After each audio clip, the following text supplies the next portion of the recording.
Le triangle grec, c'est un formidable outil d'argumentation. C'est l'approche tête, cœur, corps, directement dérivée du travail d'Aristote, logos, pathos, ethos.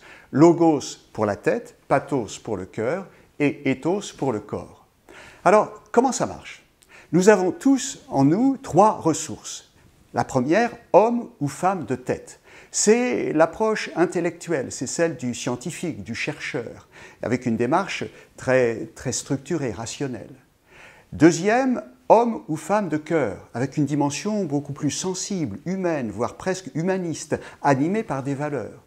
Et aussi l'homme ou la femme de terrain. Alors, cette fois, c'est une approche beaucoup plus concrète, pragmatique, qui s'appuie sur la réalité. Trois approches qui se complètent. Et lorsque vous avez à faire une présentation sur un sujet donné, vous avez intérêt à utiliser ces trois registres. Commençons d'abord par l'homme ou la femme de tête. Vous devez penser et communiquer en homme ou femme de tête à travers une démarche, un éclairage très rationnel que je préfère appeler une démarche conceptuelle. Dans cette démarche conceptuelle, vous allez développer des idées. Et puis les idées, quand elles sont réunies dans une même direction, ça fait une thèse. C'est ce que font les étudiants dans leurs travaux.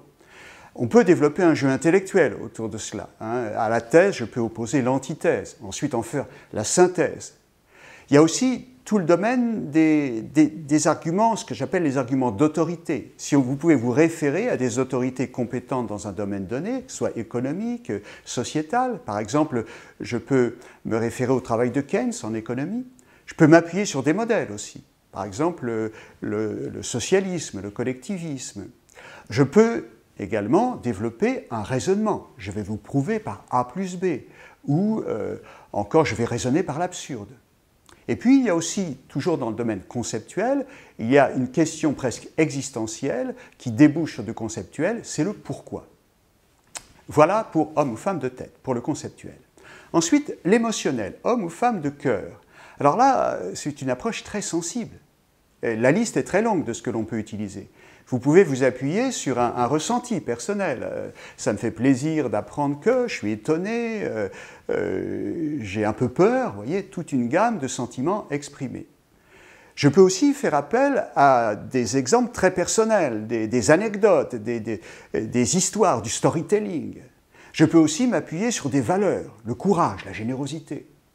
Je peux aussi faire référence au rêve, à l'imaginaire, I have a dream. Aussi faire preuve d'humour. Ou encore utiliser des images, des métaphores. Vous voyez, même en sécurité informatique, par exemple, on va parler de bug, c'est un insecte, ou encore de virus. On peut même parler de cheval de Troie, qui est une référence culturelle. Voilà pour le domaine émotionnel, homme ou femme de cœur. Troisième registre, troisième approche, homme ou femme de terrain, à travers une approche très factuelle.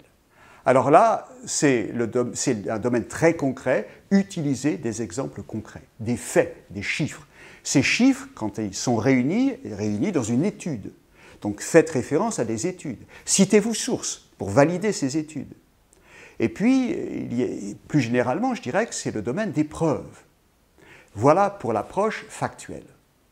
Donc, quand vous jouez sur ces trois approches, alors là, vous avez une argumentation forte. Et si je peux résumer ma pensée, c'est en premier lieu développer une approche conceptuelle, en développant une vision, en donnant une compréhension du sujet et une direction dans laquelle aller.